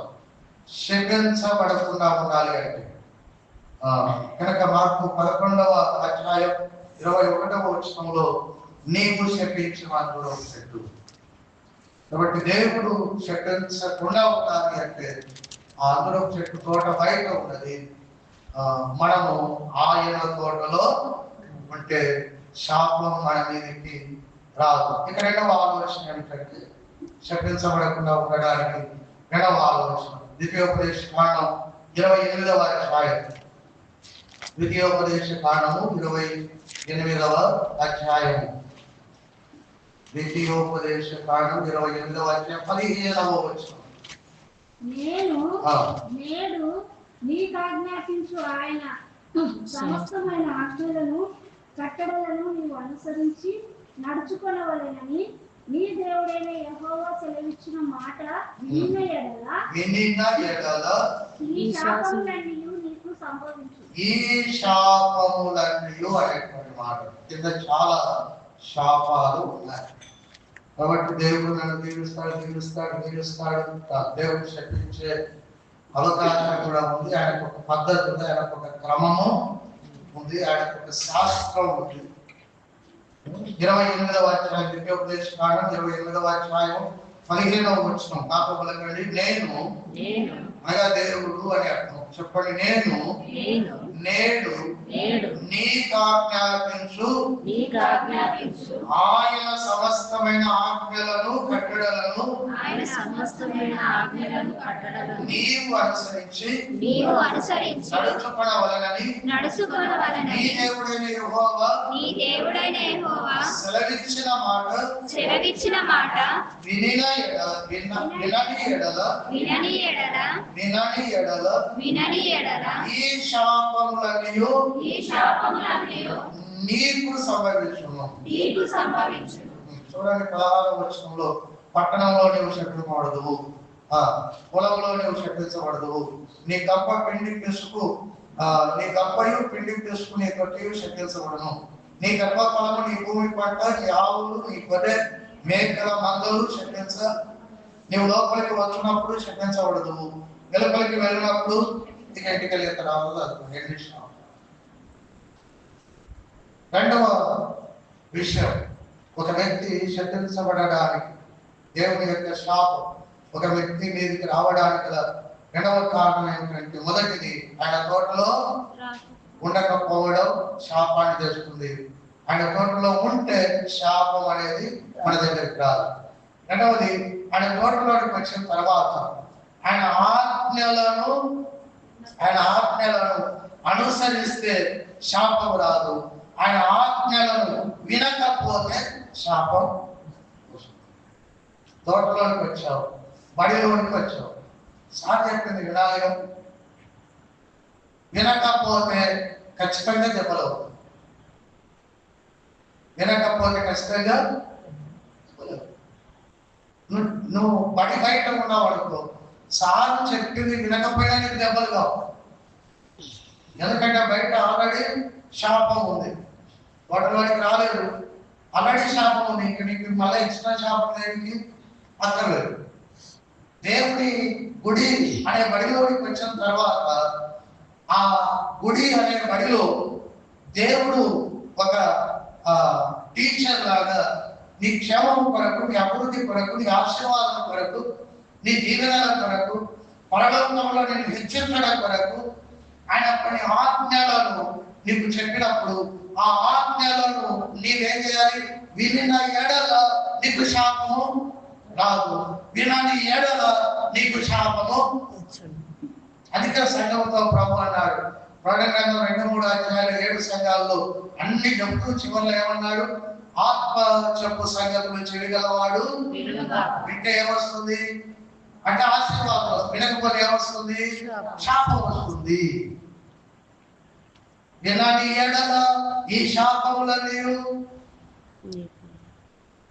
వారికి, వారి కుటుంబానికి, వారి పిల్లలకు, వారి మందలకు, వారి పొలములకు. దేవుడి మాట ఆట కాదు, అది నిజం, అది వాస్తవం. నేనే ఏర్పాటు చేసుకునేటువంటి బిడ్డలు కదా, ఇశ్రాయేలు కదా, ఐగుప్తులో నుండి నడిపించుకుంటూ 40 ఏళ్ళు అద్భుతాలు ఆశ్చర్యకార్యాలు చేసుకుంటూ మేక స్తంభంగా, అగ్ని స్తంభంగా వాటి మధ్య నేను ఉండి అనేకమైన రాజులను నేను జయించు తీసుకుని వచ్చాను. కాబట్టి వీళ్ళని నెత్తిన పెట్టి ఆట ఆడిన కానీ నేనేమనను అని ప్రభు అడగలేదు. వాడిని తీసుకొని వచ్చింది వాస్తవం, వారి కొరకు అద్భుతాలు చేసింది వాస్తవం, వాడిని పోషించింది వాస్తవం, వారికి వారి కంటికి, వారి ఒంటికి ఏ నష్టం జరగకుండా 40 ఏళ్ళు అరణ్యంలో నడిపించి పాలు తేనెలు ప్రవహింపజేసే ఆ వాగ్దాన భూమిలోనికి నడిపించింది వాస్తవం. అన్ని మేలులు చేసిన ఆ వాస్తవమైనటువంటి దేవుని పట్ల ప్రేమ కలిగి ఆయన మాట వినకపోతే శాపం రావడం కూడా వాస్తవం. నీ కొరకు ప్రాణం పెట్టాడే, ప్రాణం పెట్టినోని మాట వినకుండా ఎవరి మాట వింటున్నావు? బయట ఎవరి మాట వింటున్నావు? అది శాపానికే కదా, ప్రాణం పెట్టాడు కదా. ఇక అంతకన్నా బయట ఏం చేస్తాడు నీకు? ఒకవేళ బయట ప్రాణం పెట్టినా నీ శాపం తొలగిపోదు, అది కూడా విషయం. ఆయనే ప్రాణం పెట్టాలి, ఏసే ప్రాణం పెట్టాలి. ప్రాణం పెట్టడానికి యోగ్యముగా ఆయన కన్యమరియ గర్భంలో జన్మించాడు. ప్రాణం పెట్టడానికి యోగ్యంగా జన్మించిన నాటి నుండి శిలువ ఎక్కేంత వరకు పాపం లేని వాడుగా జన్మించాడు. ప్రాణం పెట్టడానికి యోగ్యుడిగా ఆ శిలువలో ప్రతి విధమైనటువంటి శ్రమను పట్టి కింద ఓడ్చుకుంటూ శిక్షించే వారిని క్షమించమని విజ్ఞాపన చేశాడు. అటువంటి వ్యక్తి తోటలోనికి వచ్చి మరలా నీ మాట వినా అని అంటే దేవుడు ఒప్పుకోడు. You must obey. ప్రాణం పెట్టిన ప్రేమ నీకు అర్థమైతే ఆయన మాట వినడం నీకు సులభం అవుతుంది. ప్రాణం పెట్టిన ప్రేమ నీకు అర్థం కాకపోతే ఆయన మాట నీకు కష్టం అవుతుంది. అందుకే ప్రభు అన్నాడు, నా మార్గము ఇరుకైన ఇరుకు మార్గంలో ప్రవేశించడానికి ప్రయాసపడక. You must strive. కష్టపడాలి, ప్రయాస. పాపం చేశాం కాబట్టి, శరీరంలో ఉన్నాం కాబట్టి, కుటుంబాన్ని పోషించుకోవడానికి కష్టపడాలి. ఆ కష్టముతో పాటు క్రైస్తవుడికి రెండవ కష్టం ఏంటంటే ఆత్మను నిత్యత్వంలో సంతోషంగా గడిపే అవకాశాన్ని పొందుకోవడానికి ఆ తోటలోనికి వచ్చినటువంటి నీవు ఆయన ఆజ్ఞలను వినటానికి ఏం చేయాలి? నీవు కష్టపడాలి. కాబట్టి రెండవ విషయం, ఒక వ్యక్తి శపించబడకుండా ఉండాలి అంటే రెండవ విషయం ఏంటంటే ఆయన ఆజ్ఞలను వినండి. ఏం చేయాలి? అప్పుడు మా మీద శాపము పోతుంది. కొన్ని మాటలు మీకు త్వరగా గుర్తు చేసి ముందుకు వెళ్తాను. చూడండి, 119వ కీర్తన 151వ వచనం. 119వ కీర్తన 151వ వచనంలో ఆయన ఆజ్ఞలన్నీ కూడా సత్యమైనది అనే మాట అక్కడ ఉంటుంది. 119వ కీర్తన 151వ వచనం. యెహోవా నీవు సమీపంగా ఉన్నావు, నీ ఆజ్ఞలన్నీ సత్యమైనవి. ఆజ్ఞలు అసత్యమైనవే కాదు. అబ్బా ఎంత కష్టం ఉంటుంది. యేసు నమ్ముకుంటే ఇది ఎటు పోవాలా, ఎక్కడ కూర్చోవాలా, ఏమీ చేయవద్దా, అదే అవన్నీ చేసినానికే కదా నీకు సింటెక్స్ ఉంది. పాతకాలంలో వాటిలోనే కదా పుట్టి పెరిగి చేసి ఆడవాళ్ళని ఎక్కడైతే మన బతుకు. దేవుని నమ్మిన తర్వాత అక్కడే కూర్చుంటాడంటావేమిటి, అక్కడే తిరుగుతానంటావేమిటి, అలాగే బ్రతుకుతానంటావేమిటి, అదే ప్రపంచం అంటావేమిటి, అదంతా అబద్ధం. అది సాతాను నిన్ను మాయ చేసి అబద్ధంలో నిన్ను ముంచేస్తుంది. కానీ దేవుని యొక్క ఆ రెండవ లైన్ చదవండి. దేవుని యొక్క ఆజ్ఞలన్నీ సత్యములైనవి, నీ శాసనములను సత్యములైనవి. దాని ముందు ఏముంది? నీ ఆజ్ఞలన్నీ సత్యములైనవి. అది విషయం. ఆయన అబద్ధాలు చెప్పి నేను దోచుకునేటోడు కాదు. నేను దోచుకునేటోడు. మీరు కష్టపెట్టడానికి ఆయన మనసు నచ్చుకుంటుంది. నీ కోసం ఆయన కష్టపడ్డాడు. నువ్వు పడని కష్టం ఆయన పడ్డాడు. ముఖం మీద ఉమ్మి వేయించుకున్నాడు. నీ ముఖం మీద ఉంచితే ఎట్లా ఉంటుంది నీకు? భిక్షగాడైన ఎదురు వచ్చి ఏం చేస్తాడు? నా ముఖం మీద ఉంచుతాడు. ఎప్పుడైతే ముఖం మీద ఉంచబడుతుందో నేను బతికి వేస్తాడు. నీ కొరకు నా కొరకు ఆయన ముఖం మీద ఉమ్మి వేస్తా. మరి ఆ విధంగా కష్టపడినటువంటి ఆయన తోటలోనికి నువ్వు వచ్చిన తర్వాత నేనే దేవుడికి ఆజ్ఞయిస్తా, ఆయన నా మాట వినాలి అనే బతుకు నిజంగా తోటలోనికి వచ్చిన బతుకు కాదు. అది తోట బయట ఉన్న బతుకే.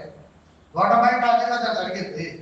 నేను చెప్పినట్లు ఆయన వినాలని తోట బయట ఉన్నటువంటి మానవులందరూ కూడా ఆయన చెప్పినవన్నీ చేసేటువంటి దేవుళ్ళను తయారు చేసుకున్నారు. తోట బయట ఉన్నటువంటి మానవులందరూ కూడా వారు ఏమి చేసినా ఏమి అనకుండా మూగవిగా ఉండేటువంటి దేవతలను తయారు చేసుకున్నారు. తోటలోకి వచ్చిన తర్వాత నేను ప్రేమించినటువంటి దేవుడు మీకు ఆజ్ఞలు ఇస్తాడు. ఆయన ఆజ్ఞలు వినిన ఎడల ఏమైపోతాము? శాపము లేని వారుగా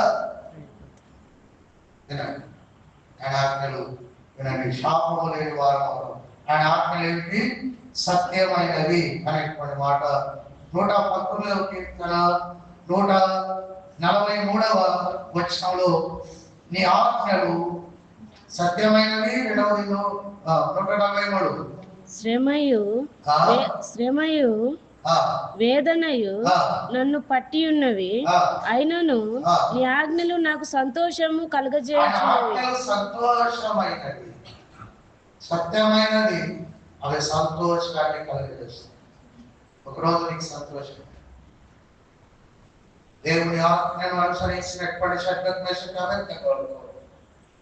సంతోషమే మిగిలింది తప్ప దుఃఖము మిగలలేదు. దానియేలుకు సంతోషమే, దేవుడి ఆజ్ఞలు పాటించినటువంటి దరిద్రుడైనటువంటి లాజరుకు సంతోషమే.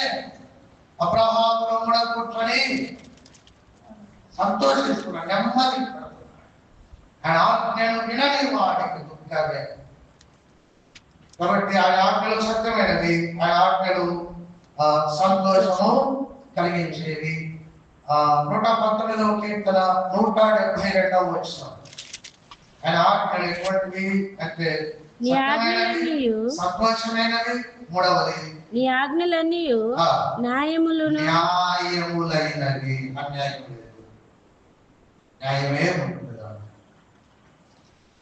నీకు ఏదైనా పని చెప్పాడు అనుకోండి, ఒక ఆజ్ఞ ఇచ్చాడు అనుకోండి, దాంట్లో న్యాయం ఉంటుంది, అన్యాయం ఉండదు. గుర్తు చేస్తాను, ఆదివారం ప్రభు దినం, ఆ ఆజ్ఞలో న్యాయం ఉంది.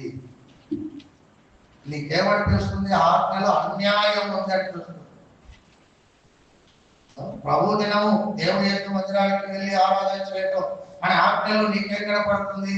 ఒకవేళ అన్యాయం కనపడుతుంది అంటే నువ్వు తోటలో లేవు అంటే అది న్యాయం. ప్రాణం పెట్టిన దేవుడిని స్తుతించడం న్యాయం. ప్రాణం పెట్టిన దేవుడి యొక్క మాటలు విని వారం రోజుల్లో 6 రోజులు లోకంలో తిరిగి అంటించుకున్నటువంటి దుమ్ము, ధూళి, మట్టి, మశానం, కల్మషం, పాపం అంతా కడుక్కోవడం న్యాయం.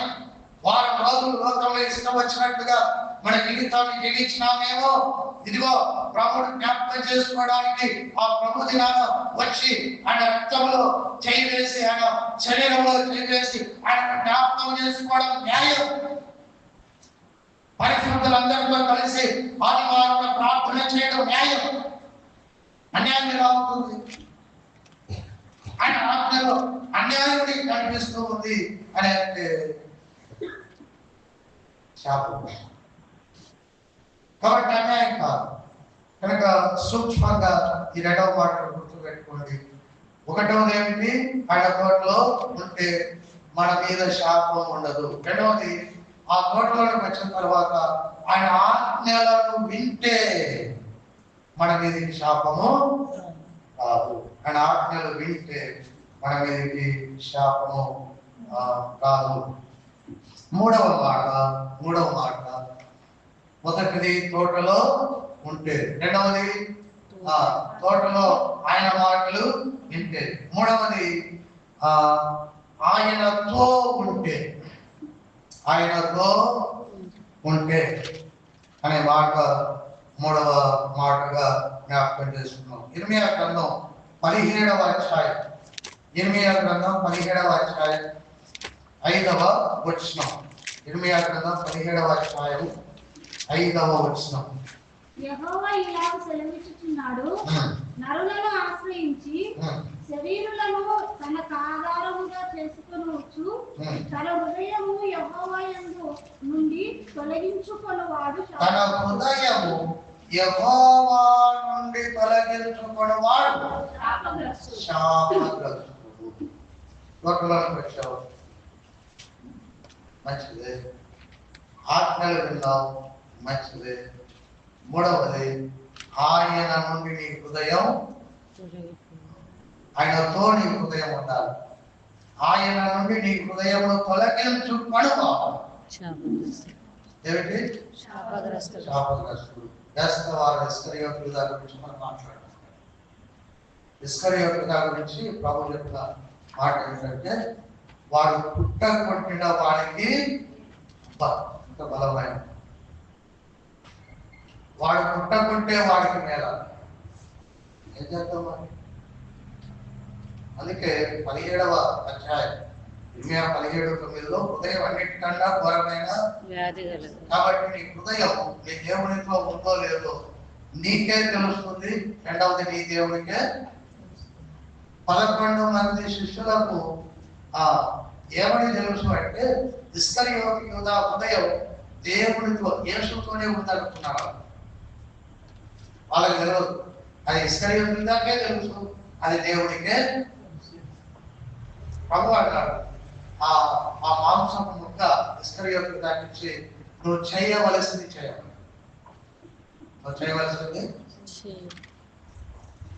నీ మీద శాపం ఉండకూడదు, నువ్వు శపించబడకూడదు అంటే ఆయన నుండి నీ హృదయం ఏం కాకూడదు, ఆయనను విడిచి పోకూడదు. అదే మాట కదా ఉన్నది. యెహోవా మీద నుండి చదవండి 17:5 యెహోవా ఇలాగ సెలవిచ్చుచున్నాడు. ఆ వచనం చదవండి. అది చదవండి. యెహోవా మీద నుండి తొలగించుకొని అయిపోయింది. ఆయన మీద నుండి తొలగించుకుంటుంది. ఆయన మీదనే నీ మనసు ఉండాలి. అర్థమవుతుంది. ఆయన మీదనే నీ ఆలోచన. ఇక వేరేది మనం పెట్టుకోవడానికి ఆయన అనుమతి ఇవ్వడు. ఆయన తోటలోకి వచ్చేస్తాం. అందుకే బైబుల్ అంతటికి మధ్య వాక్యం ఏమిటంటే 118వ కీర్తన 8వ వచనం. బైబుల్ అంతటికి మధ్య వాక్యం 118వ కీర్తన 8వ వచనం. బైబుల్ ఏం కూడా చెప్పండి. అది పక్కన ఎందుకు పట్టుకుంటే యేసు నమ్మిన తర్వాత మనుషులు నమ్ముకుంటే యెహోవాను ఆశ్రయించుట మేలు, రాజులు నమ్ముకుంటే యెహోవాను ఆశ్రయించుట మేలు. రాజుల మీద మనసు పెట్టుకోవచ్చు, భర్త మీద, భార్య మీద, పిల్లల మీద, ఆస్తుల మీద, ఉద్యోగం మీద. అదేనమాట సెకండ్ ప్లేస్గా వేసుకోవాలి. దాటి అబ్రహాం మీద తక్కువడా దేని మీద మనసు పెట్టుకోలేదు.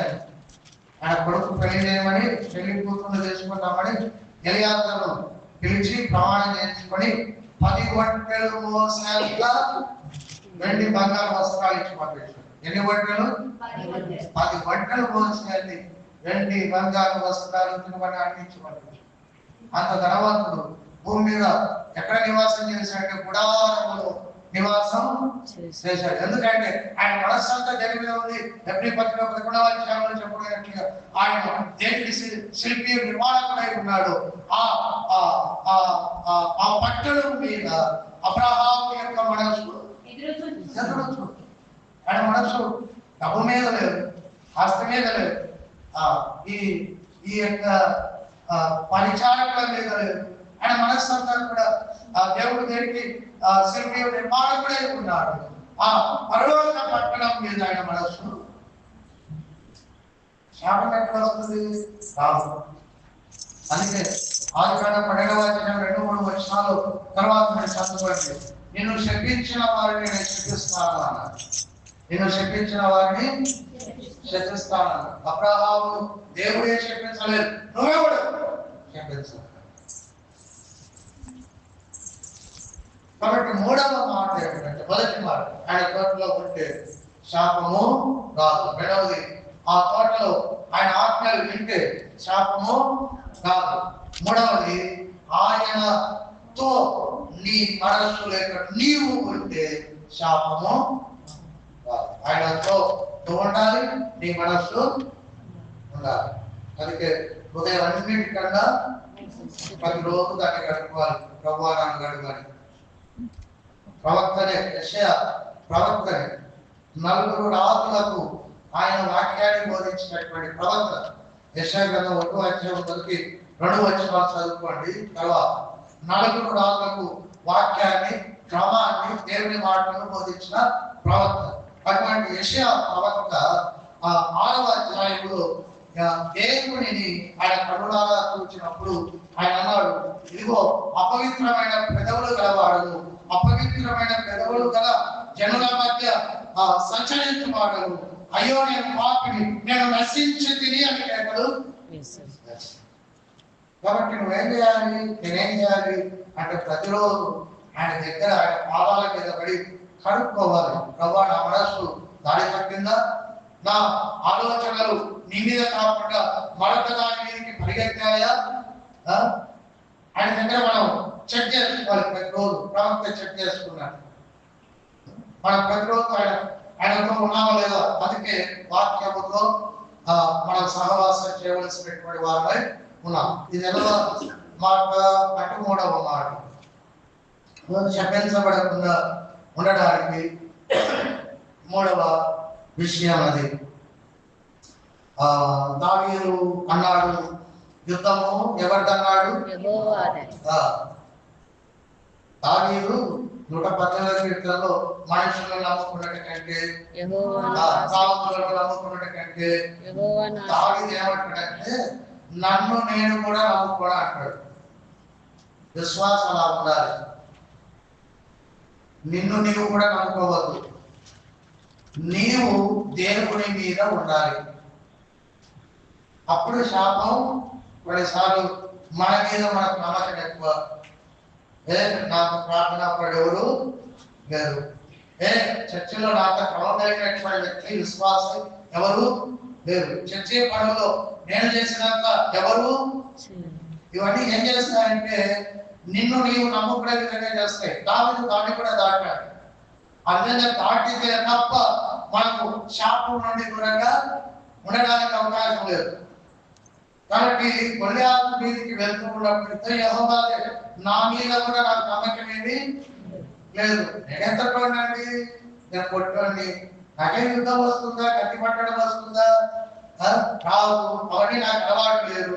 మరి గొల్లియాతును ఎలా గెలుస్తావు అంటే నాకు దేని మీద నమ్మకం లేదు, నా మీద నమ్మకం లేదు.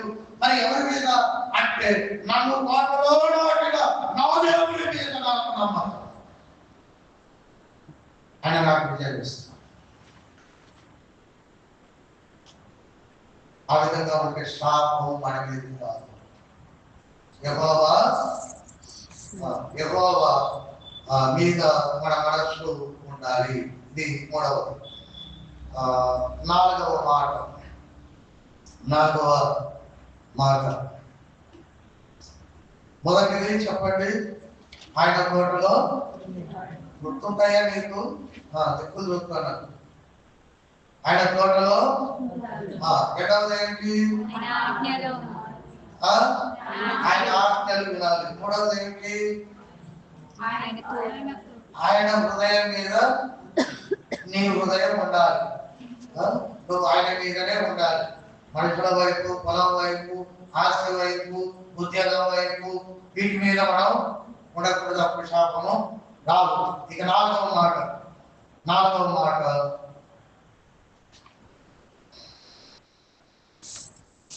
మలాకీ గ్రంథం 3వ అధ్యాయం 9వ వచనం. ఆయన వద్ద 4వ మాట ఏమిటంటే ఆయన వద్ద దొంగతనం చేయొద్దు. ఎవరైతే నేను తోటలో నాటుకున్నాడో ఆయన యొక్క నువ్వు దొంగతనము చేయొద్దు. మలాకీ గ్రంథం 3వ అధ్యాయము 9వ వచనం. ఏమంటాడు? ఈ జనులందరూ అందరూ 100 మంది 100 మందిని కలుపుకొని మాట్లాడుతున్నారు. ఈ జనులందరూ, ఆ జనులు ఎవరు?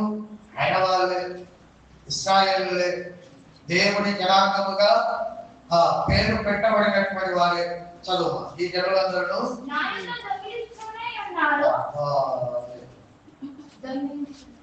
దొంగ కుక్కను, దొంగ గాడిదను దేవుడు తోటలో పెట్టుకుంటే ఈ దొంగ పూర్తి ఎక్కడికి పోతుంది?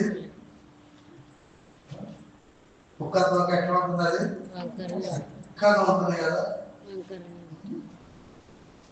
ఒకడు ఆలోచన చేశాడట, చాలా మంది బద్దలు సాప్ ఒకటి పెడితే అది సాప్ అవ్వలేదని చెప్పడం విన్నానని వాడు ఇనుపరాట వేసి కట్టాడు కదా.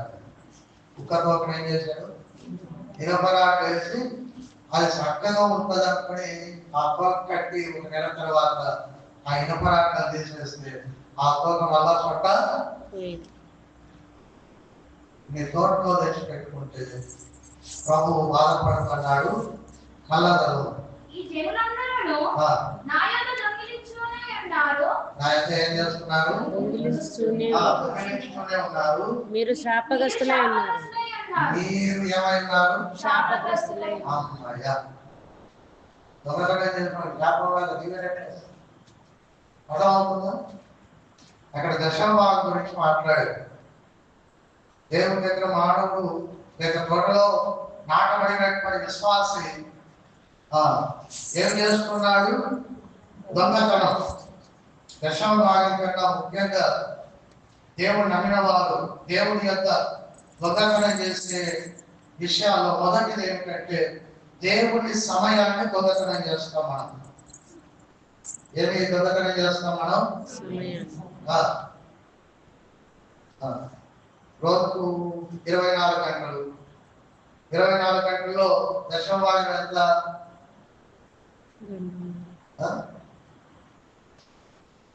ఈ లెక్కలు మనకు 2 గుంటల భూమి చానాడు. అసలు చానాడు దొంగతనం చేసిన మా పోలీస్ స్టేషన్ పట్టు. ఏది కదా కొట్టు. ఎక్కడ ఎక్కడ ఎంత? 40 గుంటల చానాడు. చానాడే కదా. చానాడు కాదు, 7 అడుగులు కూడా వాడు తీసుకోవడానికి దేవుని రోజు ఖచ్చితంగా 2 గంటల 30 నిమిషాలు దేవునిది.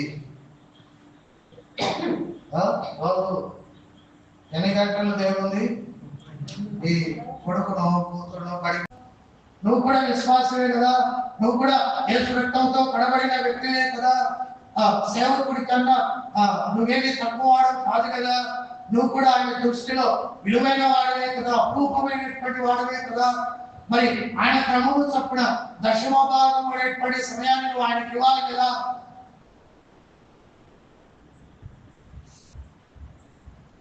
కాబట్టి సమయాన్ని నువ్వు మారిపో, నీ మాట మార్పు.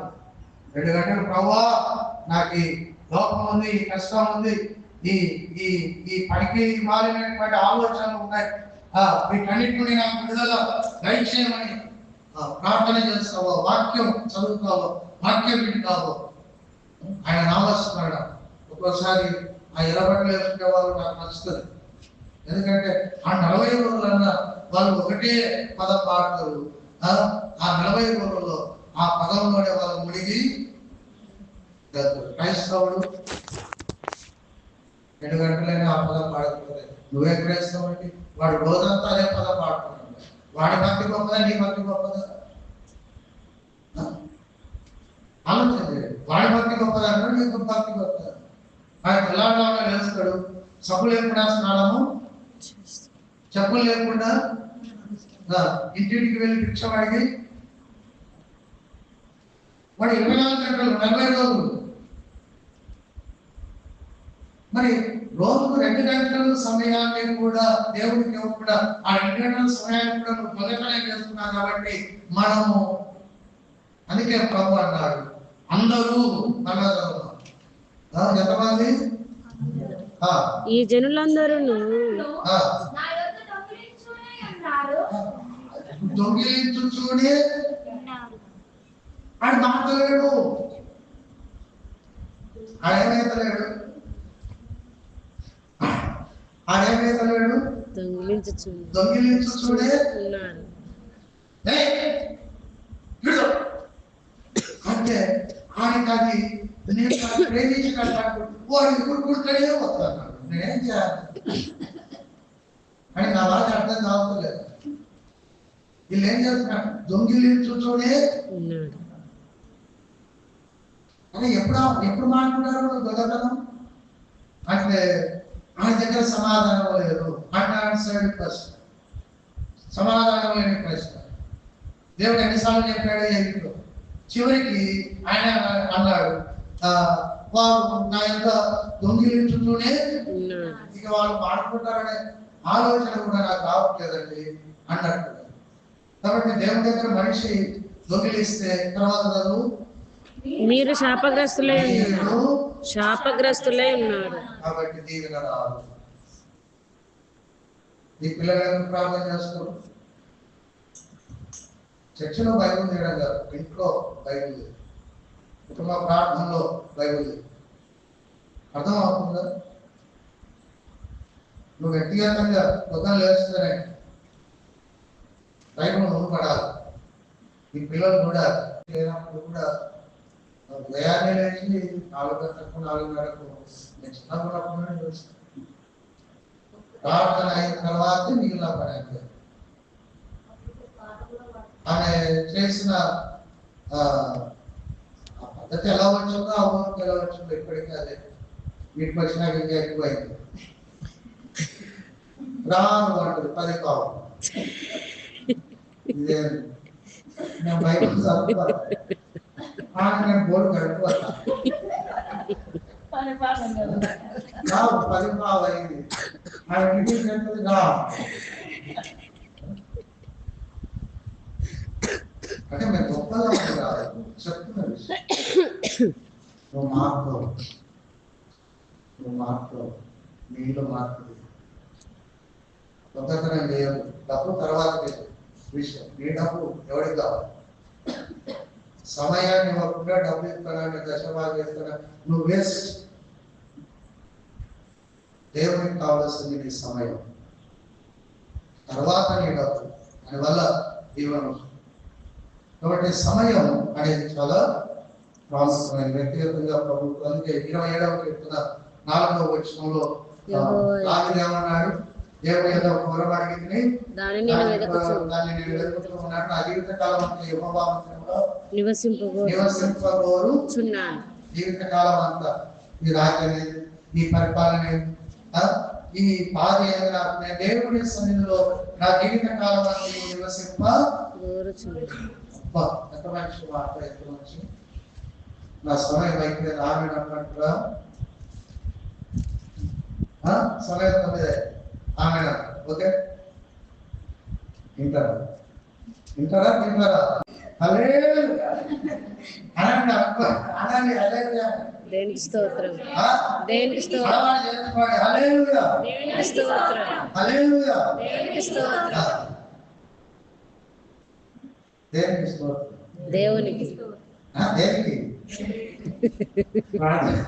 ముగించడానికి దేవునికి స్తోత్రం.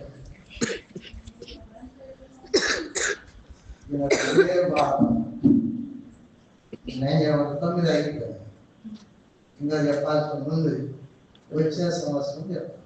నేను బతికుంటే ఒకవేళ మీరు కూడా రాదు. నేనేం 9 అయింది.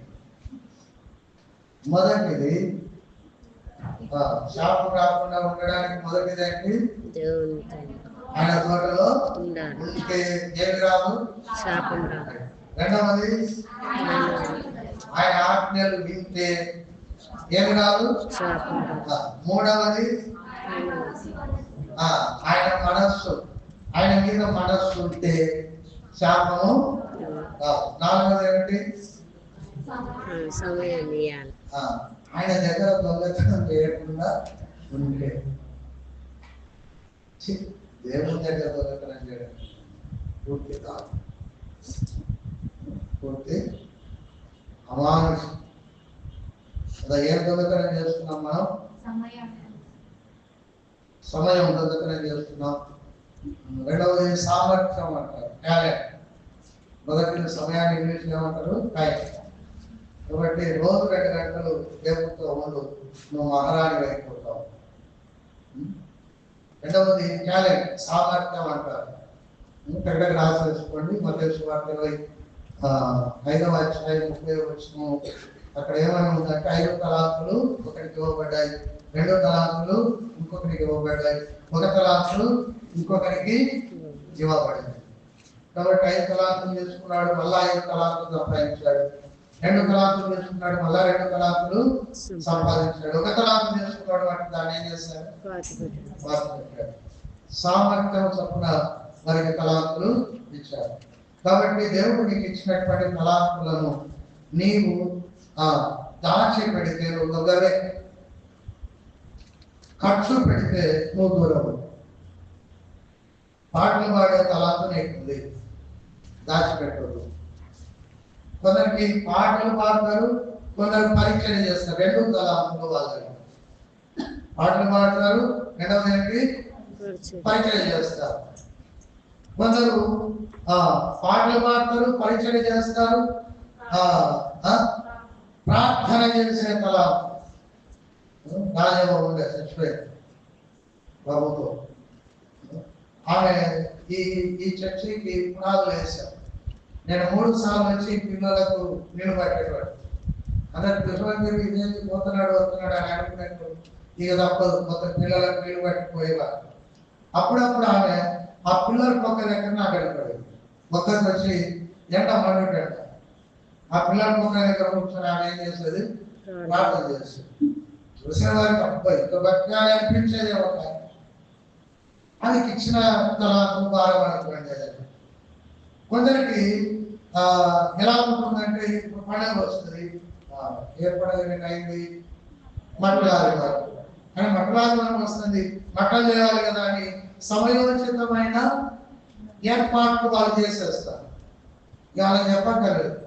రేపు ఆదివారం మట్టలాదివారం అంటే ఆయన ఎక్కడెక్కడో పని చేసుకుంటాడు. ఈ చర్చి కడుతూ ఉన్నప్పుడు ఆ మట్టలాదివారానికి ముందు శనివారం సంఘ పెద్దలు కారు చేసుకుని వచ్చారు. పని చూడాలి కారు చేసుకుని వస్తే ఆయన మనసు రేపు ఆదివారం మరి మందిరంలో బట్టలు పిల్లలకు సండే స్కూల్ పిల్లలకు ఇవ్వాలి, ర్యాలీకి వెళ్ళాలి అని ఇక్కడికి వచ్చిన ఆ సంఘ పెద్ద ఆలోచనలో పడి ఎవరు వచ్చారు, బాలయ్య వచ్చారు. బాలయ్యతో పాటు ఇద్దరు కన్నులపేట నుండి ఇక్కడ నీలవాయి నుండి ఒక 3-4 సంఘ పెద్దలు వచ్చినారు. ఆయన అడిగాడు, జీత మట్టలు ఎక్కడ ఉంటుంది ఇవ్వమని. వెంటనే బాలయ్య చెప్పి ఇంకా ఎక్కడ వర్తిస్తే వాళ్ళు ఇంత కట్టం వచ్చుకొని వచ్చిన ఆ సంఘ పెద్దలకు మట్టలను కూర్చిన, మన సంఘ పెద్దలకు మటను కూర్చిన అంతే. ఏమి తిందువా సంఘ పెద్ద ఉప్పు లేకుండా సూపర్ ఉంది అన్నారు. ఉప్పు లేదు అన్నప్పుడు అర్థమైంది. సామర్థ్యం, నీ సామర్థ్యాలు కప్పేసుకోవచ్చు, చేయాలి, మీద పడి చేయాలి. కప్పేసుకుంటే ఏం జరుగుతుంది, సామర్థ్యాన్ని దాచిపెడితే దొంగతనం, వాడకుండా దాచిపెడితే ఆ దొంగతనం. ఏం జరుగుతుంది ఒక మాట చెప్పి మొదటి వెళ్తారు. వార్త 25వ అధ్యాయం 30వ వచనం చూడండి. ఏమన్నాడు, ఒక తలాంతు తీసుకున్న వాడు దాన్ని దాచిపెట్టాడు. దాచిపెట్టినప్పుడు ఏం జరిగింది, ఉన్నాడు నా దాసుడే అనిపించుకున్నాడు. నువ్వు ఎవరు దాసుడయ్యా, అప్పుడు నేను ఏసయ్య దాసుని కదా అని అనిపించుకున్నాడు. ఏసయ్య ఏమంటున్నాడు, పనికిమాలిన ఆ దాసుని పిలిచి కలుపట్టి చీకటిలోనికి శాపాది. దొంగతనం చేశాడు, దాచిపెట్టాడు, పాతి పెట్టాడు, సామర్థ్యాన్ని తలాంతులను ఉపయోగించలేదు.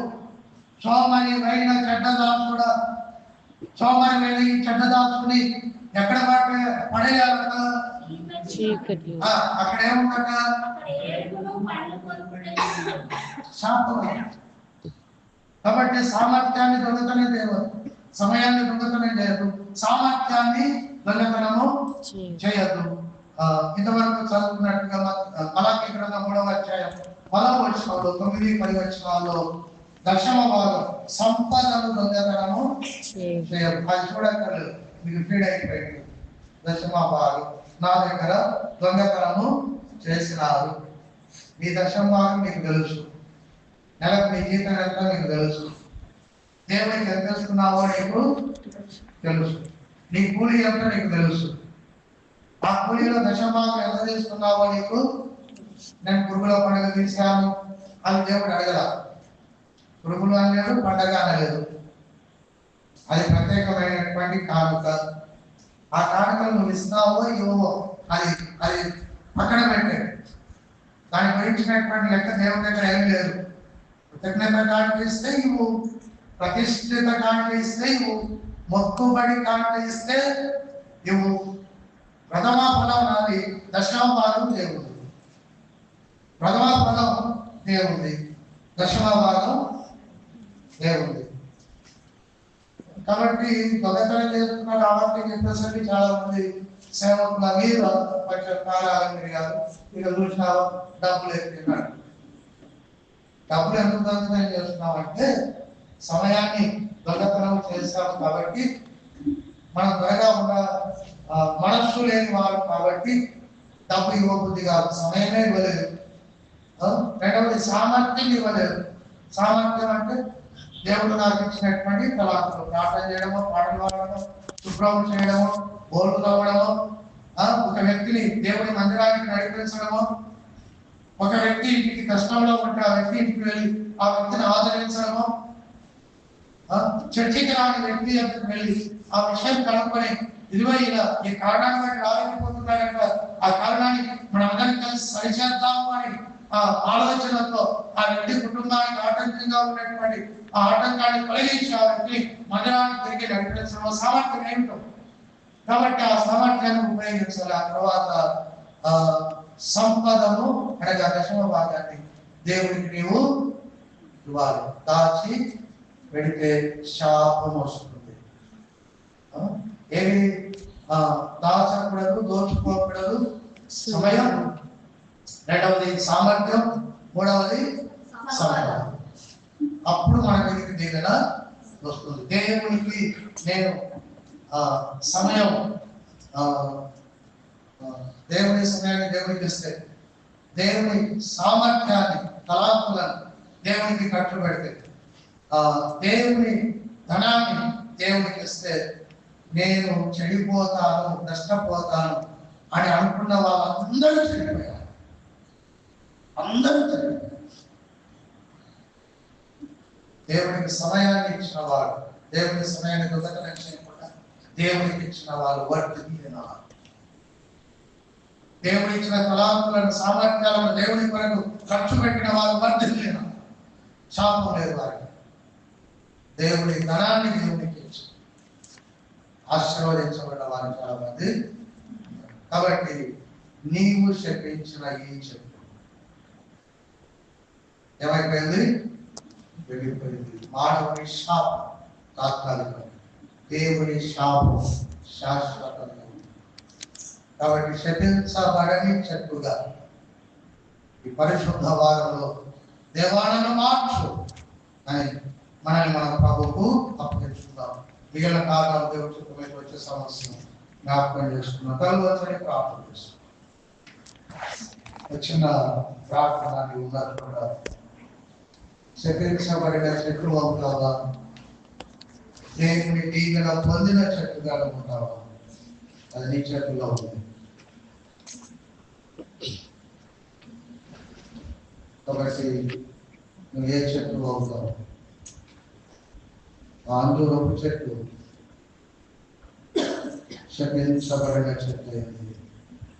కానీ నువ్వు ఆనందం ఉండటం దేవుని చెట్టు కాదు, నువ్వు చెట్టు కాదు.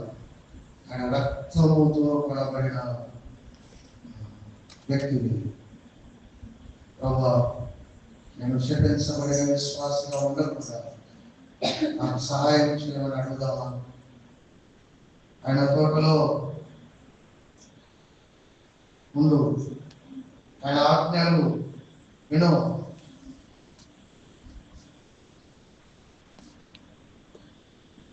ఉంటావా? ఆయన మీదే మనస్సు పెట్టుకుంటావా? మనుషులను పట్టుకో, రాములను పట్టుకో, నిన్ను నీవు పట్టుకో. ఆయననే పట్టుకుంటావా? ఆయన యొక్క దొంగతనం మాడుకుంటావా? అప్పుడు శాపం రాదు, దీవుడు వస్తుంది. మిగతా తండ్రిని పొందనాలి. ఇక్కడ శపించబడిన చెట్టుగా మేము ఉండకుండా దీవించబడిన చెట్టుగా మమ్మల్ని మార్చి యేసు నామములో ప్రార్థిస్తున్నాము తండ్రి. ఆమేన్. తండ్రి కుమార పరిశుద్ధ